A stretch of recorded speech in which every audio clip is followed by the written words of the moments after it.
মুভির শুরুতে আমরা একটি পুরনো বাড়ির টপ ভিউ দেখতে পাই। ক্যামেরা ধীরে ধীরে জুম করে বাড়ির ভেতরে ঢুকে সেখানে দেখা যায় এক বৃদ্ধা এক তরুণীকে টেনে হিচড়ে নিয়ে যাচ্ছে। ঠিক তখনই একটি গাড়ি এসে অন্য একজনকে ধাক্কা দেয় আর লাশটি সেখানেই পড়ে থাকে। কিন্তু সেই বৃদ্ধা লোকটিকে সাহায্য করার বদলে মেয়েটিকে টেনে নিয়ে যেতে থাকে আর উচ্চস্বরে কাঁদতে কাঁদতে বলতে থাকে যে না, এমনটা হওয়া উচিত ছিল না, সব শেষ হয়ে গেছে। কে এই বৃদ্ধা আর কেনই বা সে এমন বলছে তা এখানে জানানো হয় না, কিন্তু হঠাৎ যাকে টেনে নিয়ে যাওয়া হচ্ছিল সেই মেয়েটি উঠে দৌড়ে পালানোর চেষ্টা করে। বৃদ্ধা তখন বলে, এখন আর কোথায় পালাবি তুই? তুই তো এখন আর আমার কোনো কাজেরই নস। এই বলে সে মেয়েটিকে নির্দয় ভাবে মারতে শুরু করে। পরের সিনে আমাদের গল্পের নায়িকা এনিকে দেখানো হয়। তাকে খুব বিষণ্ণ অবস্থায় বসে থাকতে দেখা যায়। তার স্বামী ইয়ান তাকে জিজ্ঞেস করে যে সত্যি করে বলো তো ও কে ছিল? নির্ঘাত তোমার প্রেমিক ছিল তাই না? তার কথা এনে উত্তর দেয় যে এসব তুমি কি বলছো, ওরকম কিছুই না। হঠাৎ ইয়ান দেখতে পায় যে পেছন দিয়ে কে যেন দৌড়ে চলে গেছে। সে ভেতরে গিয়ে চিৎকার করে বলতে থাকে যে আমার বাড়িতে ঢোকার সাহস তোমাকে কে দিয়েছে? ইয়ানের চিৎকার শুনে এনি ভেতরে এসে দেখে যে সেখানে কেউ নেই। সে অবাক হয়ে জিজ্ঞেস করে, তুমি কার উপর চিৎকার করছো? এখানে তো কেউ নেই। ইয়ান তখন মাথায় হাত দিয়ে বসে পড়ে। আসলে তার প্রায় এমন হ্যালুসিনেশন হয় যার বাস্তবে কোনো অস্তিত্বই নেই। এনি তাকে ওষুধ দিয়ে বলে, দেখো আমার জন্য না হলেও অন্তত আমাদের ছেলের কথা ভেবে ঠিকমতো ওষুধগুলো খাও, এভাবে চললে তুমি সুস্থ হবে কি করে? কিন্তু ইয়ান জেদ ধরে বলে যে তুমি মিথ্যে বলছো, তুমি আমার আড়ালে অন্য কারোর সাথে দেখা করো। সিনটি এখানেই কাট হয় আর সিন চলে যায় ঠিক 2 বছর পর। শুরুতে দেখানো সে একই পুরনো বাড়িটা আবার দেখানো হয়। একটি গাড়ি এসে তার সামনে থামে। সেখান থেকে এনিও তার পরিবার নামে। কিন্তু এখানে এনির স্বামী হিসেবে আগে দেখানো সেই ইয়ান নেই, বরং অন্য কেউ আছে। আসলে 2 বছর আগে এনির সাথে ইয়ানের ডিভোর্স হয়ে গেছে আর সে হাকিম নামের একজনকে বিয়ে করেছে। ইয়ান ছিল খুবই সন্দেহবাতিক একজন লোক আর তার উপর ছিল হ্যালুসিনেশনের সমস্যা। সে ঠিক মতো ওষুধ খেত না আর এনির জীবন একেবারে অতিষ্ঠ করে তুলেছিল। সে কারণে এনি তাকে ডিভোর্স দিতে বাধ্য হয়। কিন্তু হাকিমকে বিয়ে করার পর এনির জীবন বদলে গেছে। সে এখন খুব সুখী। হাকিম মানুষ হিসেবে খুবই যত্নশীল ছিল। অতীতের স্মৃতি নিয়ে এনি কিছুটা অশান্তিতে থাকলেও হাকিম তাকে শান্তিতে রাখার জন্যই এই বাড়িতে নিয়ে এসেছে। বাড়িতে ঢুকে এনি দেখে যে সবকিছু খুব সুন্দরভাবে সাজানো। হাকিম বলে, আমি শুধু তোমাকে খুশি দেখতে চাই। আমার প্রমোশনটা হয়ে গেলেই তোমাকে এর চেয়ে বড় আর সুন্দর বাড়ি বানিয়ে দেব। এনি যখন পুরো বাড়িটা ঘুরে দেখছিল ঠিক তখনই কলিং বেল বেজে উঠে। দরজায় দেখা যায় গল্পের শুরুতে সেই ভয়ঙ্কর বৃদ্ধাকে। সে জানায় যে বাড়ির মালিক তাকে এই বাড়ি দেখভালের দায়িত্ব দিয়েছে। সবাই তখন জিনিসপত্র নামাতে শুরু করে। এনি বৃদ্ধাকে বলে, দাদি আপনি বাড়িটা খুব সুন্দর করে রেখেছেন, আপনাকে অনেক ধন্যবাদ। তা কতদিন ধরে আছেন এখানে আপনি? বৃদ্ধা উত্তর দেয় যে প্রায় 37 বছর ধরে আমি এই বাড়িটা দেখাশোনা করছি, আমি কাছেই থাকি। ঠিক তখনই আরেক বৃদ্ধা ফল বিক্রি করতে আসে সেখানে আর এলাকার বাচ্চারা তার থেকে ফল কিনে নেয়। এনি ছেলে বিমাও সেখানে একটি ছেলের সাথে বন্ধুত্ব করে ফেলে। সেই রাতটা ছিল তাদের জন্য অন্যরকম। এনি বিমাকে ঘুম পাড়িয়ে সে হাকিমকে বলে, জানো তো আজ জীবনে প্রথমবারের মতো আমার খুব শান্তিতে ঘুম আসছে। আমার ছেলেকে নিজের করে নেওয়ার জন্য তোমাকে অনেক ধন্যবাদ। হাকিম তখন হেসে উত্তর দেয় যে এ কি বলছো তুমি? ও তো শুধু তোমার ছেলে নয়, ও আমারও ছেলে। এরপর হাকিম এনিকে একটা সারপ্রাইজ দেখাতে নিয়ে যায়। সেখানে ছিল একদম নতুন একটা সেলাই মেশিন। এটি দেখি এনি তো খুশিতে একদম আত্মহারা হয়ে যায়। এনি পেশায় একজন দর্জি ছিল। নতুন সেলাই মেশিনটা পেয়ে হাকিমের প্রতি তার ভালোবাসা যেন আরো বেড়ে যায়। পরের সিনে দেখা যায় বিমার তার বন্ধু মিলে বাড়িতে লুকোচুরি খেলছিল। বিমার বন্ধু চোখ বন্ধ করে গুনতে থাকে আর বিমা লুকানোর জন্য একটা ঘরে ঢুকে পড়ে। সেখানে মেঝের উপর একটা গোপন দরজা ছিল। বিমা সেটা খুলতেই সোজা বেসমেন্টে গিয়ে পড়ে। ওদিকে তার বন্ধু তাকে অনেকক্ষণ ধরে খুঁজছে আর ডাকছে যে বিমা তুমি কোথায়, প্লিজ বেরিয়ে এসো, আমার খুব ভয় করছে। অন্যদিকে বেসমেন্টে বিমা একটা বড় আর পুরনো আয়না দেখতে পায় যেটা কাপড় দিয়ে ঢাকা ছিল। সে কৌতূহল নিয়ে কাপড়টা সরাতেই আয়নার দিকে তাকিয়ে একদম জমে যায়। হঠাৎ আয়নাটা তাকে এমন ভয় দেখায় যে সে আতঙ্কে প্রায় আধমরা হয়ে যায়। এদিকে উপর থেকে বিমার বন্ধুর কান্নাকাটি শুনে এনে হন্তদন্ত হয়ে ছুটে আসে। সে বুঝতে পারে না যে বিমা কোথায় হারিয়ে গেছে। ঠিক তখনই হাকিমও বাড়িতে ঢুকে। এনি কান্নাকাটি করে বলে যে দেখো বিমাকে কোথাও খুঁজে পাচ্ছি না। হাকিমও সারা বাড়ি খুঁজতে শুরু করে। খুঁজতে খুঁজতে সে একটা দরজা খোলে যা সরাসরি সেই গোপন ঘরে নিয়ে যায় যেখানে বিমা অজ্ঞান হয়ে পড়েছিল।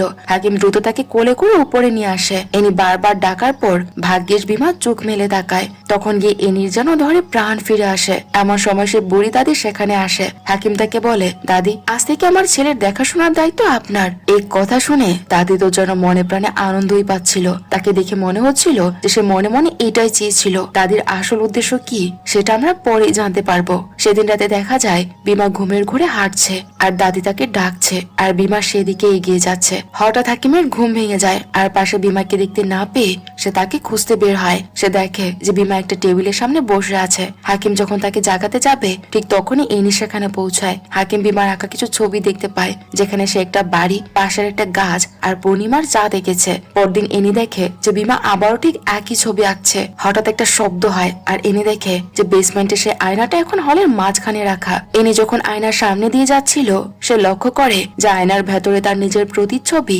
তাকে দেখে বিদ্রুপের হাসি হাসছে। এটি দেখে এনি চমকে গিয়ে দ্রুত পেছনে ফেরে। সে খুব মনোযোগ দিয়ে আয়নাটা দেখার চেষ্টা করে। এমন সময় কিছু লোক এসে আয়নাটা পাশের ঘরে নিয়ে যায়। তখন হাকিম বলে যে আসলে বেসমেন্টের ওই ঘরটা খুব নোংরা ছিল, তাই আমি ওটা পরিষ্কার করে আয়নাটা এখানে নিয়ে এসেছি। তোমার যদি এটা পছন্দ না হয় তবে আবার নিচে পাঠিয়ে দেব, কোনো সমস্যা নেই। এনি কিছু বলার আগেই পাশ থেকে দাদি বলে ওঠে, আরে আয়নাটা তো কত সুন্দর, বেসমেন্টে তো ধুলোবালিতে মাখছিল, ঘরেই থাকুক না, এতে ক্ষতি কি? এনি আর কোনো কথা বাড়াতে পারে না। এভাবেই বেসমেন্টে সেই রহস্যময় আয়নাটি ঘরের ভেতরে তার জায়গা করে নেয়। এরপর হাকিম অফিসের কাজে বেরিয়ে যায় আর এনি তার সেলাই মেশিনের কাজ করতে বসে। ঠিক তখনই কলিং বেল বেজে ওঠে। দরজা খুলতেই এনি তো আকাশ থেকে পড়ে, কারণ সামনে দাঁড়িয়ে আছে তার প্রাক্তন স্বামী ইয়ান। তখন আমাদের ফ্ল্যাশব্যাকে দেখানো হয় ডিভোর্সের পর এনির বিয়ের কার্ড পেয়ে ইয়ান রাগে পাগল হয়ে নিজের হাত পুড়িয়ে ফেলেছিল, কিন্তু এখন তাকে খুব শান্ত দেখাচ্ছে। সে এনিকে জিজ্ঞেস করে যে কেমন আছো। এনি বলে ভালো আছি, কিন্তু তুমি এই বাড়ির খোঁজ পেলে কি করে আর এখানে কেন এসেছো? ইয়ান বলে আসলে তোমাদের খুব মনে পড়ছিল তাই দেখতে এসেছি। আর আমার ছেলে কোথায়, ওকে একবার দেখতে চাই। এনি প্রথমে মিথ্যে বলে যে সে স্কুলে গেছে,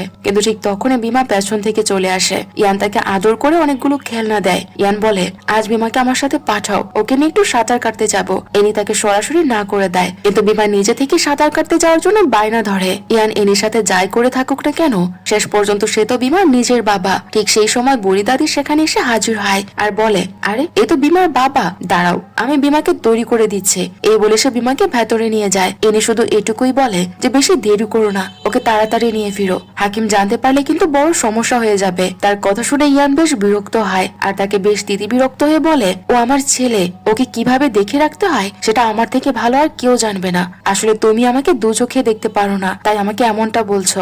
এনি শান্ত গলায় উত্তর দেয় আমি যদি তোমাকে এতটাই ঘৃণা করতাম তবে বিমাকে কখনোই তোমার সাথে যেতে দিতাম না। এর মধ্যেই বিমা ফিটফাট হয়ে তৈরি হয়ে আসে আর ইয়ান তাকে নিয়ে বেরিয়ে যায়। কিন্তু অনেকটা সময় পার হয়ে গেল, যখন ইয়ান আর বিমা ফিরছে না তখন এনি দুশ্চিন্তায় অস্থির হয়ে পড়ে। সে বারবার ইয়ানকে ফোন দেয়, কিন্তু ইয়ান তার ফোন ধরছিল না। ঠিক তখনই হাকিম অফিস থেকে ফেরে আর এনি তাকে সবকিছু খুলে বলে। হাকিম তাকে আশ্বস্ত করে বলে যে চিন্তা করো না, চলো আমরা ইয়ানের বাসায় গিয়ে তার খোঁজ নেই। তারা যখন বের হতে যাবে ঠিক তখনই ইয়ান বিমাকে নিয়ে ফিরে আসে। এনি দ্রুত বিমাকে ভেতরে পাঠিয়ে দেয়। ইয়ান সাফাই হয়ে বলে বাইরে প্রচন্ড বৃষ্টি হচ্ছিল তাই ফিরতে একটু দেরি হয়ে গেছে। এনি তখন রেগে গিয়ে বলে দেরি হয়েছে তো ঠিক আছে, কিন্তু ফোন ধরোনি কেন তুমি? তোমার কি কোনো কাণ্ডজ্ঞান নেই? বিমার যদি কোনো কিছু হয়ে যেত তবে আমার কি অবস্থা হতো একবার ভেবে দেখেছো? ইয়ান তখন তার উপরে উল্টো রাগ দেখিয়ে বলে তুমি তো জানোই যে আমি আমার ছেলেকে কতটা ভালোবাসি, তাহলে এমন করে কেন বলছো? আমার কি ওর জন্য চিন্তা হয় না? কিন্তু এনি এবার কড়া সুরে বলে দেয় তোমাকে অনেক বিশ্বাস করেছিলাম বলে 5টা বছর তোমার সাথে কাটিয়েছি, কিন্তু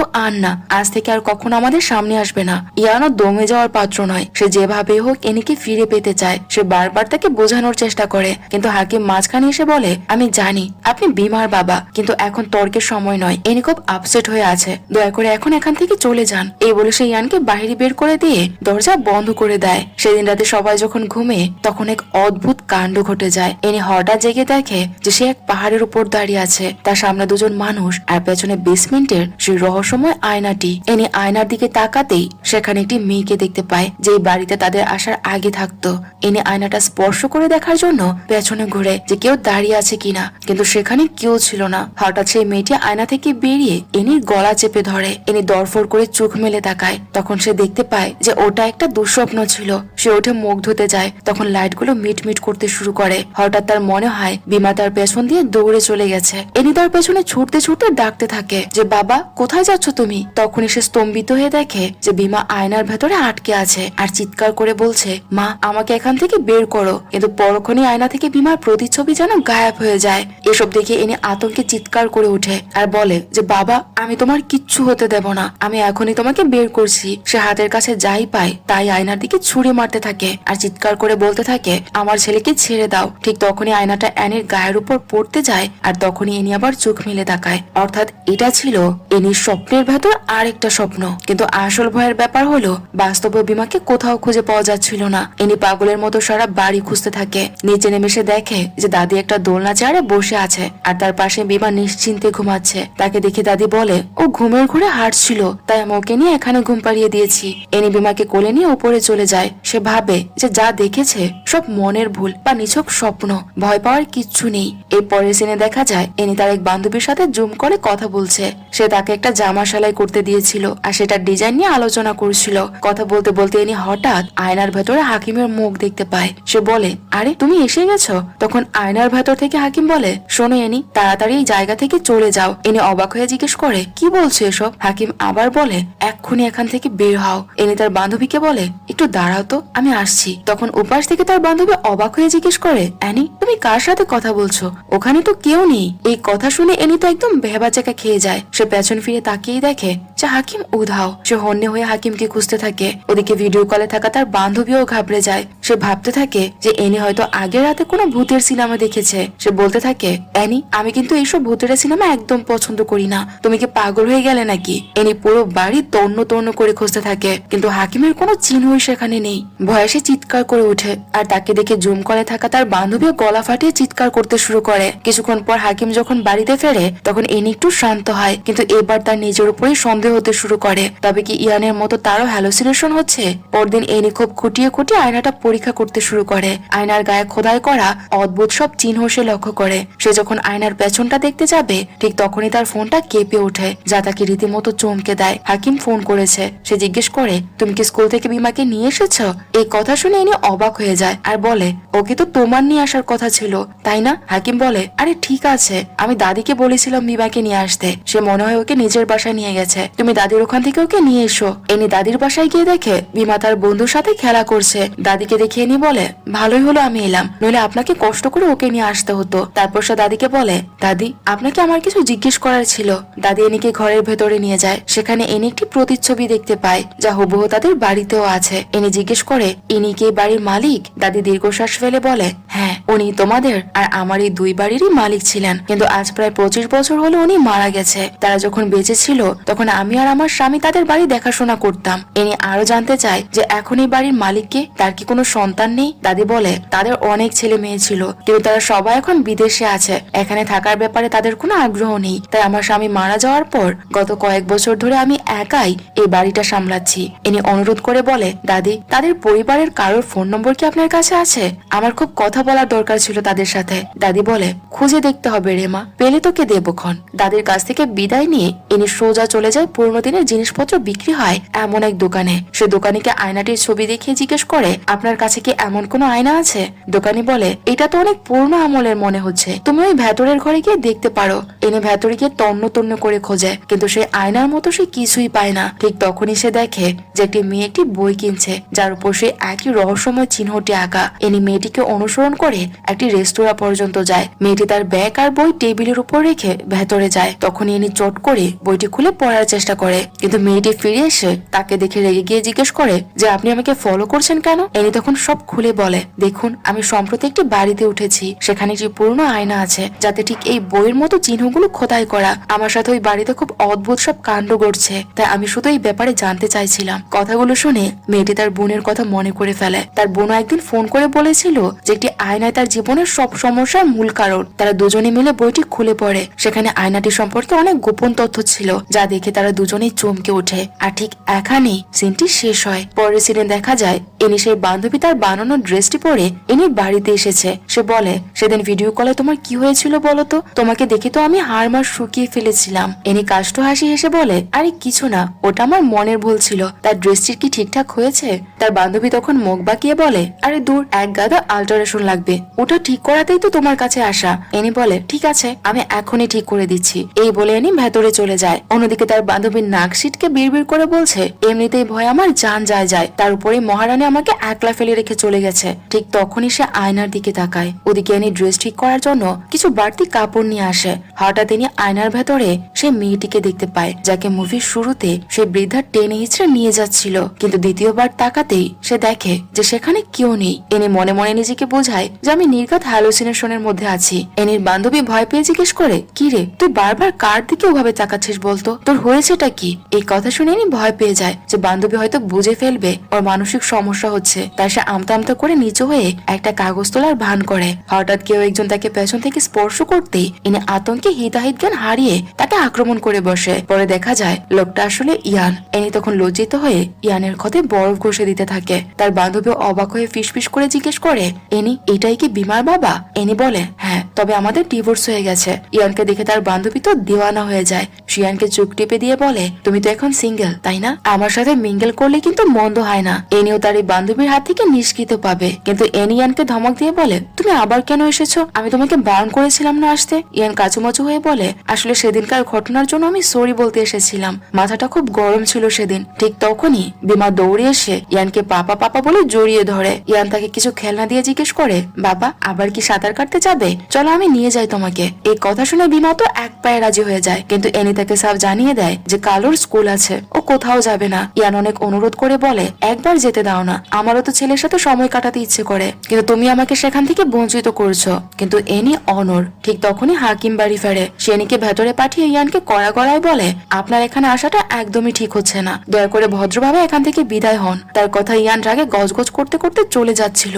কিন্তু হঠাৎ সে হাকিমের দিকে এমন ভাবে তাকায় যেন সে হাকিমের ভেতরে অন্য কিছু দেখতে পেয়েছে। সে হাকিমকে চিৎকার করে বলে, আমাকে হুকুম দেওয়ার তুই কে? সত্যি করে বলতো, তুই আসলে কে? এই বলে সে হাকিমকে মারধর করতে শুরু করে। এটি দেখে ভীমা ভয় পেয়ে কান্নাকাটি শুরু করে আর বলতে থাকে, পাপা, তোমরা কেন মারামারি করছো? শেষে এনে নিজে ইয়ানকে মেরে বাড়ি থেকে তাড়িয়ে দেয়। বাবার এই কাণ্ড দেখে ভীমা কাঁদতে কাঁদতে উপরের ঘরে চলে যায়। এনে তাকে শান্ত করতে গেলে হাকিমও পেছন পেছন আসে। কিন্তু ভীমা হাকিমকে দেখে বলে ওঠে, না, ও আমার বাবা নয়, ইয়ানি আমার বাবা, আমি ওকে আমার কাছে চাই না। তার এই কথা শুনে হাকিম খুব কষ্ট পায় আর সে মনমরা হয়ে বসে থাকে। এনি হাকিমের পাশে বসে তার কাছে ক্ষমা চায় আর বলে, দেখো, এ সবই ইয়ানের কারণে হচ্ছে। ও প্রায় হ্যালুসিনেশন দেখতো, আমাকে সন্দেহ করতো। আমি অনেক সহ্য করেছি, কিন্তু সহ্যের সীমা ছাড়িয়ে যাওয়ার পর আমি ওকে ডিভোর্স দেই। আমার কাছে আর কোনো উপায় ছিল না, তুমি আমাকে ভুল বোঝো না প্লিজ। কিন্তু হাকিম তাকে শান্ত করে। পরদিন এনি যখন কাজ করছিল, সে আয়নায় দেখে অন্য এক বৃদ্ধা ঘর থেকে বেরিয়ে যাচ্ছে। এনি দ্রুত বাহিরে গিয়ে দেখে যে সেখানে দাদি দাঁড়িয়ে আছে। এটি দেখি এনি খুব অবাক হয় যে আয়নায় দাদির চেহারাটা এত অদ্ভুত লাগছিল কেন।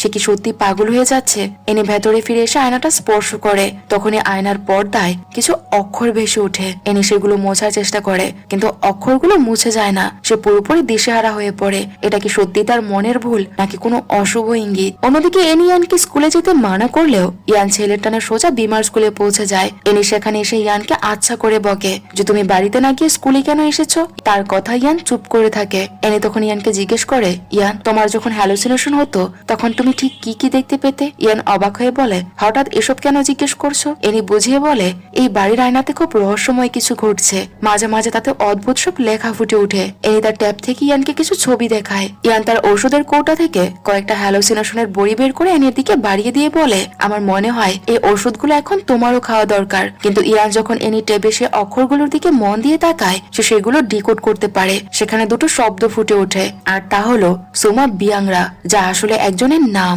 ইয়ান জিজ্ঞেস করে, এই নামের কাউকে কি তুমি চেনো? কিন্তু এনি কিছুই বলতে পারে না। স্কুল ছুটি হলে এনি বিমাকে নিয়ে বাড়ির দিকে রওনা দেয়। পরের সিনে দেখা যায় এনি মায়ার সাথে দেখা করতে গেছে। সেই মেয়েটি যে অ্যান্টিক শপ থেকে বইটি কিনেছিল।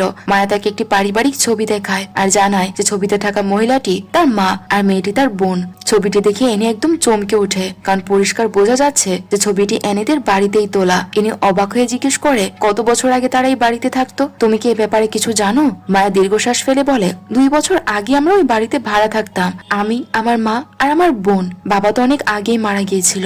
অনেক কষ্ট করে মা আমাদের লেখাপড়া শিখিয়েছে। আমি পড়াশোনার সুযোগ পেয়ে যখন বাইরে চলে গেলাম তখন আমার বোন আমাকে প্রায় ফোন করতো আর বলতো যেন আমি বাড়িতে ফিরে আসি। ও খুব ভয় পাচ্ছিল। ওর একজনের সাথে বিয়েও ঠিক হয়েছিল, কিন্তু ও সবসময় একটা আয়নার কথা বলতো আর বলতো এই বাড়িতে কিছু একটা ঠিক নেই, তুই জলদি চলে আয়। আমি পড়াশোনা নিয়ে ব্যস্ত থাকায় তখন ফিরতে পারিনি, কিন্তু একদিন খবর পেলাম আমার মা আর বোন দুজনেই মারা গেছে। পুলিশ তদন্ত করে বলে যে ডাকাতরা বাড়িতে ঢুকে তাদের খুন করেছে, কিন্তু আমি নিশ্চিত সত্যটা অন্য কিছু, শুধু আমার কাছে কোনো প্রমাণ নেই। এই বলে মায়া কাঁদতে শুরু করে। ইনি তাকে সান্ত্বনা দেয়, কিন্তু হঠাৎ একটি ছবিতে সে দাদিকে দেখে ইনি আতঙ্কে চিৎকার করে ওঠে। সে মায়ের কাছ থেকে বইটি চায়। মায়া তাকে বইটি দিয়ে বলে এটা সাবধানে রাখতে। ইনি বইটি নিয়ে চুপি চুপি দাদির বাড়িতে যায় আর জানালা দিয়ে ভেতরে ঢুকে। সেখানে সে দাদির আলমারি হাতড়ে অনেক পুরনো ছবি পায়, যার মধ্যে এক বয়স্ক দম্পতির ছবিও ছিল। হঠাৎ আলমারির এক কোণে সে মায়ার বই থেকে ছিঁড়ে নেওয়া একটা পাতা খুঁজে পায়। আর জানেন সেখানে কি লেখা ছিল? সেখানে একটি মন্ত্র লেখা ছিল যে চন্দ্রগ্রহণের সময় এই মন্ত্র পাঠ করলে একজন মানুষ তার আত্মা অন্য কারো শরীরে পাঠিয়ে দিয়ে চিরকাল বেঁচে থাকতে পারে। এনি এসব দেখে ভয়ে কাঁপতে কাঁপতে পাতাটি নিজের কাছে লুকিয়ে ফেলে। সে এখন নিশ্চিত যে দাদি সবকিছু জানে, কিন্তু সে কাউকে কিছুই বলছে না। সেদিন রাতে এনি ঠিক করে যে সে দাদির মুখ থেকে সত্য বের করবেই। সে দাদিকে জিজ্ঞেস করে, দাদি আপনি এখানে কত বছর ধরে আছেন? তার কথা দাদি উত্তর দেয়, এই তো প্রায় 35 বছর হবে। এনি তখন আসল দান্তা চালে। সে বলে, দাদি তাহলে তো আপনি সুমা নামের মেয়েটিকে চিনবেন তাই না? সুমা নাম শুনেই দাদির চেহারা একদম ফ্যাকাশে হয়ে যায়, কারণ গল্পের শুরুতে দাদি যাকে টেনে হিচড়ে নিয়ে যাচ্ছিল সেই মেয়েটির নামে ছিল সুমা। কিন্তু দাদি খুব চালাকি করে বলে, ও ওই সময় মনে হয় আমি শহরে গিয়েছিলাম, তাই ওর ব্যাপারে আমি কিছু জানি না রে মা। ইনি আবার পাল্টা প্রশ্ন করে, আচ্ছা আপনি যদি শহরেই থাকেন তবে ওই সময় বাড়িটা কে দেখাশোনা করতো? তার এই কথা শুনে দাদি রেগে গিয়ে কোনো মতে সুকুমা নামটি বলে হন হন করে ঘর থেকে বেরিয়ে যায়। পরের সিনে দেখা যায় ইনি হাকিমকে সব বলছে যে শোনো, 2 বছর আগে বাড়িতে সুমা আর তার মা থাকতো। তারা দুজনেই মারা গেছে, কিন্তু কেউ জানে না যে তারা কিভাবে মারা গেছে। আমার কেন জানি ওই দাদিকে সন্দেহ হচ্ছে, সে নিশ্চয়ই কিছু একটা লুকাচ্ছে। হাকিম বিষয়টাকে পাত্তা না দিয়ে বলে, প্রমাণ ছাড়া কাউকে সন্দেহ করা ঠিক না, আমরা পরে এ নিয়ে কথা বলবো। এই বলে সে কাজে বেরিয়ে যায়। এরপর দাদি সেখানে আসে আর বলে, তুমি যদি সত্যিটা জানতে চাও তবে আমার সাথে আমার বাড়িতে এসো। এনি তার সাথে যায়। দাদি তার চাবির গোছা এক জায়গায় ঝুলিয়ে রেখে চা বানাতে যায়। সেই ফাঁকে অ্যানি চুপি চুপি চাবিটা নিয়ে নেয় আর বাথরুমে যাওয়ার অজুহাতে ভেতরে ঢুকে একটি গোপন দরজা খুলে ফেলে। দাদি যেন সবকিছুর জন্য তৈরি হয়েই ছিল। সে এসে বলে, এসো তৈরি হও। এরপর তারা দুজনে কথা বলতে বসে। ইনি আবারও সুমার কথা জিজ্ঞেস করলে দাদি বলতে শুরু করে, হ্যাঁ সোমা তার বোন মায়া আর তাদের মা ওই বাড়িতে ভাড়া থাকতো। দাদি আরো বলে যে মায়া তো পড়াশোনার জন্য আগেই চলে গিয়েছিল। তার বোন সোমা ছিল খুব সুন্দরী, কিন্তু সে আমার একটা আবদার পূরণ করতে পারেনি। দাদি আসলে কি বোঝাতে চাইছে এনি সেটা ধরতে পারে না। সে জিজ্ঞেস করে, আপনি যদি সোমাকে চিনতেনই তবে আগে কেন বললেন যে আপনি তাকে চেনেন না? দাদি তখন ঠান্ডা গলায় বলে, মারে সব কথা সবার সাথে শেয়ার করতে নেই, আর ও তো এখন মরেই গেছে। তোমার বাড়িতে যে আয়নাটা আছে ওটা কোনো সাধারণ আয়না না। ওই আয়নার মাধ্যমে আমরা আমাদের আত্মা নতুন শরীরে চালান করে দিতে পারি। সোমা আমাকে এড়াতে চেয়ে অনেক বড় ভুল করেছিল, কারণ এই আত্মা বদলানোর কাজটা শুধু চন্দ্রগ্রহণের সময় করা সম্ভব ছিল, কিন্তু সোমা জেদ ধরে বসেছিল। ওদিকে চন্দ্রগ্রহণ শেষ হয়ে যাচ্ছিল আর আমি কোনো শরীর পাচ্ছিলাম না, তাই রাগে আমি ওর জীবনটাই নিয়ে নেই। দাদির এসব কথা শুনে এনি ভয়ে থরথর করে কাঁপতে থাকে। দাদি তখন কুটিল হেসে বলে, আমি জানি তুমি আমার বাড়িতে ঢুকে বইয়ের এই পাতাটা চুরি করেছো। তুমি এখন সব জেনে গেছো, কিন্তু চিন্তা করো না, ওই পাতায় যে মন্ত্রটা লেখা ছিল সেটা আমার পুরো মুখস্থ। এই বলে দাদি মন্ত্র পড়া শুরু করে। এনি ভয়ে দৌড় দিতে গেলে দাদি তার হাত খামচে ধরে ফেলে। এনি দাদিকে ধাক্কা দিয়ে কোনো মতে প্রাণ নিয়ে পালায়। ঠিক তখনই হাকিম গাড়ি নিয়ে সেখানে হাজির হয়। এনি তখন চিৎকার করে বলে, জলদি গাড়ি ছাড়ো, আমাদের এখনই এখান থেকে পালাতে হবে। অন্যদিকে দাদি পেছন পেছন তাকে তাড়া করছে। হাকিম আর এনি বাড়িতে পৌঁছানোর পর ইনি পাগলের মতো বিমাকে খুঁজতে থাকে। ঠিক তখনই কলিং বেল বেজে ওঠে। ইনি আর্তনাদ করে বলে, দাদি এসেছে, ও আমাকে মেরে ফেলবে, প্লিজ দরজা খুলো না। কিন্তু হাকিম বলে, আরে ভয় পেও না, আমি দেখছি কে এসেছে। এই বলে সে দরজা খুলতেই দাদি ভেতরে ঢুকে। দাদি যেভাবে এনের দিকে তাকিয়েছিল তা দেখে যে কারোর গা গুলিয়ে উঠবে, কিন্তু এরপর যা ঘটে তা দেখে এনির চোখ কপালে উঠে। হাকিম দাদিকে চুমু খেতে শুরু করে। এটি দেখে তো এনি একদম স্তম্ভিত হয়ে যায়। তার মাথায় যেন কিছুই ঢুকছিল না। ওদিকে বিমা পেছন থেকে সব দেখছিল। হঠাৎ হাকিম এনিকে সজোরে এক ঘুষি মারে আর এতে এনি অজ্ঞান হয়ে পড়ে যায়। সিনটি এখানেই কাট হয় আর সিন এখান থেকে চলে যায় ফ্ল্যাশব্যাকে। শুরুতে যখন দাদি সোমাকে টেনে নিয়ে যাচ্ছিল আর একটা গাড়ি এসে আরেকজনকে ধাক্কা দিয়ে চলে গিয়েছিল, সে হতভাগ্য মহিলা ছিল মায়া আর সুমার মা, আর গাড়ি দিয়ে তাকে জেনে শুনে ধাক্কা দিয়েছিল স্বয়ং হাকিম। দাদি তখন কান্নাকাটি করছিল কারণ তাদের পরিকল্পনা সফল হয়নি। আসল সত্য হলো এই দাদি আর হাকিম আসলে স্বামী স্ত্রী। বয়স বাড়ার সাথে সাথে তারা অমর হওয়ার এক ভয়ঙ্কর পরিকল্পনা করে। তাদের মতলব ছিল কোন এক তরুণ দম্পতিকে টার্গেট করা আর চন্দ্রগ্রহণের সময় আয়না ও মন্ত্র ব্যবহার করে নিজেদের আত্মাকে ওই তরুণ তরুণী শরীরে ঢুকিয়ে দেয়া। এভাবে তারা বারবার নতুন শরীর পাবে আর চিরকাল বেঁচে থাকবে। তারা অনেক বছর ধরে এভাবেই বেঁচে আছে। এবার হাকিমের আত্মা সোমার হবু বরের শরীরে ঢুকে সফল হয়, কিন্তু দাদি সোমার শরীরে ঢুকতে পারেনি কারণ চন্দ্রগ্রহণ শেষ হয়ে গিয়েছিল। তাই দাদি দুঃখে ভেঙে পড়েছে আর বলেছিল যে আমি সফল হতে পারলাম না, পরবর্তী চন্দ্রগ্রহণ পর্যন্ত আমি আর বাঁচবো না। তুমি নতুন শরীর পেলে কিন্তু আমি তো মারা যাব, আমি তোমার থেকে আলাদা হতে চাই না। হাকিম তখন তাকে সান্ত্বনা দিয়ে বলে যে তুমি চিন্তা করো না, আমরা একটা ব্যবস্থা অবশ্যই করব। সিন এখান থেকে প্রেজেন্টে ফিরে আসে। এনির জ্ঞান ফিরে এসে আয়নার দিকে তাকিয়ে দেখে এক বৃদ্ধ দম্পতি নাচছে। আসলে হাকিম আর দাদি নাচছিল আর আয়নায় তাদের আসল রূপ দেখা যাচ্ছিল। দাদি এনিকে বলে জ্ঞান ফিরেছে, এবার শোনো, আমি হলাম সোমা আর এই আমার স্বামী। এনি চিৎকার করে বলে আমাকে যেতে দাও। হাকিম আয়নার নিচে বৃদ্ধ রূপ দেখে বলে এজন্য আমার আয়নায় তাকাতে ইচ্ছে করে না, আমি এই বুড়ো চেহারাটা একদমই পছন্দ করি না আর এটা আমি দেখতেও চাই না। আচ্ছা তুমি কি জানো সেদিন তোমার স্বামী ইয়ান কেন আমাকে মেরেছিল? আসলে সেদিন ইয়ান আয়না হাকিমের আসল চেহারাটা দেখে ফেলেছিল, তাই সে চিৎকার করে বলেছিল যে সত্যি করে বল যে তুই কে। হাকিম এবার সব স্বীকার করে। সে বলে যে সব শুরু হয়েছিল যখন আমরা এই আয়নায় আর মন্ত্রের বইটি খুঁজে পাই। তখন আমরা জোয়ান ছিলাম বলে এটাকে পাত্তা দেইনি, কিন্তু বয়স বাড়ার সাথে সাথে আমাদের অমর হওয়ার লোভ জাগে। আমরা একটা দম্পতির উপর প্রথমেই মন্ত্র পরীক্ষা করি আর আমরা সফলও হই। হাকিম বলতে থাকে যে যখন কোনো দম্পতির শরীর বুড়ো হয়ে যেত আমরা নতুন কোনো জুটিকে টার্গেট করতাম। এভাবে আমরা অনেক বছর বেঁচে আছি। সবশেষে আমরা চেষ্টা করছিলাম সোমার তার হবু বরের উপর। আমি ওর হবু বরের শরীরটা দখল করতে পেরেছিলাম, কিন্তু চন্দ্রগ্রহণ শেষ হয়ে যাওয়ায় আমার স্ত্রী সোমার শরীরে ঢুকতে পারেনি, তাই সে বুড়ো রয়ে গেছে। এমন সময় দাদি চিৎকার করে বলে ওঠে যে বিমাকে খুঁজে পাওয়া যাচ্ছে না। হাকিম সারা বাড়িতে বিমাকে খুঁজতে শুরু করে। বিমা তখন একটা আলমারির উপর লুকিয়ে ছিল। হাকিম যখন তাকে প্রায় ধরে ফেলেছে ঠিক তখনই দাদি চিৎকার করে বলে তাড়াতাড়ি এসো, চন্দ্রগ্রহণ শুরু হয়ে গেছে, আমাকে জলদি এনি শরীরে ঢুকতে হবে, না হলে সবকিছু শেষ হয়ে যাবে। এই কথা শুনে হাকিম বিমাকে ছেড়ে দ্রুত দাদির কাছে চলে আসে। চন্দ্রগ্রহণের ওই সময়টা ছিল আসল সুযোগ। হাকিম চলে যাওয়ার পর বিমা চট করে তার বাবা ইয়ানকে ফোন করে আর বলে বাবা এখানে খুব বিপদ, তুমি জলদি এসো। ইয়ান তার কথা শুনে দ্রুত সেখানে পৌঁছায় আর সেই রহস্যময় বইটি পড়ে জানতে পারে যে আত্মা বদলের জন্য কি কি আচার অনুষ্ঠান আর মন্ত্র পড়তে হয়। সে বুঝতে পারে যে ইনি আসলে আয়নার ভেতরে আটকা পড়ে আছে। সে বিমাকে বলে বাবা তুমি এখানেই থাকো, আমি তোমার মাকে বাঁচিয়ে আনছি। এই বলে ইয়ান আয়না স্পর্শ করতেই তার হাত ভেতরে ঢুকে যায়। সে আয়নার ভেতরের এক অদ্ভুত দুনিয়ায় প্রবেশ করে। সেখানে সে দেখতে পায় যে অনেক অতৃপ্ত আত্মা ঘুরে বেড়াচ্ছে, যাদের শরীর ওই শয়তান বুড়ো বুড়ি আগে ব্যবহার করেছিল। আত্মাগুলো চিৎকার করে তাদের শরীর ফেরত যাচ্ছিল। ওদিকে দাদি এক জায়গায় বাঁধা অবস্থায় এনে শরীর দখল করার জন্য তুকতাক শুরু করছে। সে নিজের হাত কেটে রক্ত বের করে মন্ত্র পড়ে সেই রক্ত এনিকে খাইয়ে দেয়। সে যখন এনিকে ছুরি দিয়ে মারতে যাবে যাতে তার আত্মাটা বদলে যায়, ঠিক তখনই বিমা সেখানে চলে আসে। বিমার আওয়াজ শুনে হাকিম তাকে ধরতে গেলে ইয়ান তার উপর ঝাঁপিয়ে পড়ে। দুজনের মধ্যে তুমুল লড়াই শুরু হয়ে যায়। দাদি যখন এনিকে মারতে উদ্যত হয় তখন বিমা তার গুলতি দিয়ে দাদির চোখে একটা পাথর ছুঁড়ে মারে। এতে দাদি যন্ত্রণায় কাতরে উঠলে আজারটা মাঝ পথেই থেমে যায়। এই সুযোগে ইয়ান দাদিকে শেষ করে দেয় আর এনিকে মুক্ত করে। ইয়ান হাকিমকে ঝাপটে ধরে এনিকে বলে এনি তুমি বিমাকে নিয়ে পালাও, আমি একে দেখছি। এনি আর কোনো উপায় নেই দেখে বিমাকে নিয়ে আয়নার বাহিরের জগতের দিকে ছুটতে থাকে, কিন্তু পথে অনেক আত্মা তাদের ঘিরে ধরে। ভয়ে এনি একটা গর্তে পড়ে যায়। ঠিক তখন দাদি যে আয়নার ভেতরেও শক্তিশালী ছিল সে বিমাকে ধরে ফেলে আর হুমকি দেয় যে ফিরে আয়, না হলে তোর ছেলেকে মেরে ফেলবো। অভাগিনী এনি আর কি করবে, সে হার মেনে ফিরে আসে আর বলে আমার ছেলের বদলে তুমি যা খুশি করো, কিন্তু আমার ছেলেকে ছেড়ে দাও। ইয়ান তখন শেষবারের মতো দাদিকে ঝাপটে ধরে চিৎকার করে বলে এনি দেরি করো না, জলদি বেরিয়ে যাও। দাদি ইয়ানকে ছুরি দিয়ে আঘাত করে, কিন্তু ইয়ান বলে আমার চিন্তা করো না এনি, তুমি পালাও। চন্দ্রগ্রহণ শেষ হওয়া ঠিক আগ মুহূর্তে এনি বিমাকে নিয়ে আয়নার দুনিয়া থেকে বাস্তবে ফিরে আসে, কিন্তু বেচারা ইয়ান আয়নার ভেতরে আটকে পড়ে। এনি আয়নার সামনে বসে হাউমাউ করে কাঁদতে শুরু করে। সে ভাবতে থাকে যে সে ইয়ান ইয়ানকে কত ভুল বুঝেছে আর ইয়ান তার জন্য নিজের জীবন দিয়ে দিয়েছে। ঠিক তখনই আয়না থেকে একটা হাত বেরিয়ে আসে। এনি সেটা ধরে টেনে বের করে। দেখা যায় ইয়ান বেরিয়ে এসেছে। এনি তাকে জড়িয়ে ধরে। পরের সিনে দেখা যায় এনি ইয়ানের বাড়িতে আছে। বিমা হাসি মুখে বলে, মা আমরা আর কোথাও যাব না, আমরা বাবার সাথেই থাকবো। ইয়ান চায়ের কাপে চুমুক দিয়ে বলে, বিমা ঠিকই বলেছে, তোমরা এখন থেকে আমার সাথেই থাকবে। যা করেছি তার জন্য আমাকে ক্ষমা করে দাও, আমরা খুব সুখে থাকবো। এই বলে সে এনিকে আদর করে। কিন্তু এনির কেন জানি খুব অস্বস্তি হচ্ছিল। ইয়ানের চা খাওয়ার স্টাইলটা দেখে তার একটু অবাক লাগছিল। ঠিক তখনই দরজায় কলিং বেল বাজে। এনি গিয়ে দেখে যে সেখানে মায়া দাঁড়িয়ে আছে।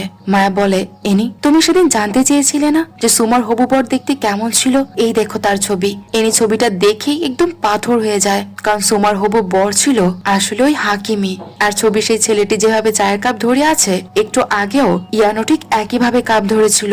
এটা অনেক পুরনো আমলের একটা স্টাইল, যা বর্তমান যুগে কেউ করে না। এনি এক মুহূর্তে সব বুঝে ফেলে যে তার স্বামী ইয়ান আসলে মারা গেছে, আর ইয়ানের শরীরে এখন ঢুকে আছে হাকিম, যে আসলে সে পুরনো শয়তান বুড়ো। ঠিক তখনই ইয়ান অর্থাৎ হাকিম পেছন থেকে এসে এনিকে জড়িয়ে ধরে আর জিজ্ঞেস করে, সব ঠিক আছে তো? এনি মায়ার দিকে তাকিয়ে চোখের ইশারা করে বলে, হ্যাঁ সব ঠিক আছে। মায়া হাকিমকে দেখে সব বুঝে ফেলে। আর এভাবেই মুভিটি শেষ হয়ে যায়। তবে শেষ দৃশ্যে ফ্ল্যাশব্যাকে দেখানো হয় আসলে কি ঘটেছিল। আয়নার ভেতরে যখন ধস্তাধস্তি চলছিল, তখন হাকিমের আত্মা তার নিজের শরীর ছেড়ে ইয়ানের শরীরে ঢুকে পড়ে। সে দাদিকে বলেছিল, আমি তোমার স্বামী, কিন্তু দাদি ততক্ষণে অনেক জখম হয়ে গিয়েছে। সে বলে, আমি আর পারলাম না, চন্দ্রগ্রহণ শেষ হয়ে গেছে, আমি শেষ, তুমি এবার পালিয়ে যাও। এরপর দাদি মারা যায় আর ওই শয়তান লোকটা ইয়ানের শরীর নিয়ে আবার বাস্তবে ফিরে আসে। তো মুভির গল্পটি আপনাদের কাছে কেমন লেগেছে তা আমাদের কমেন্ট করে জানাতে ভুলবেন না। যদি একটু ভালো লেগে থাকে তাহলে প্লিজ ভিডিওটিতে লাইক করে দেবেন। আর যারা এখনো আমার চ্যানেলটি সাবস্ক্রাইব করেননি তারা চাইলে আমার চ্যানেলটি সাবস্ক্রাইব করে দিতে পারেন। দেখা হচ্ছে পরবর্তী কোনো ভিডিওতে। সেই পর্যন্ত সবাই ভালো থাকুন আর সুস্থ থাকুন।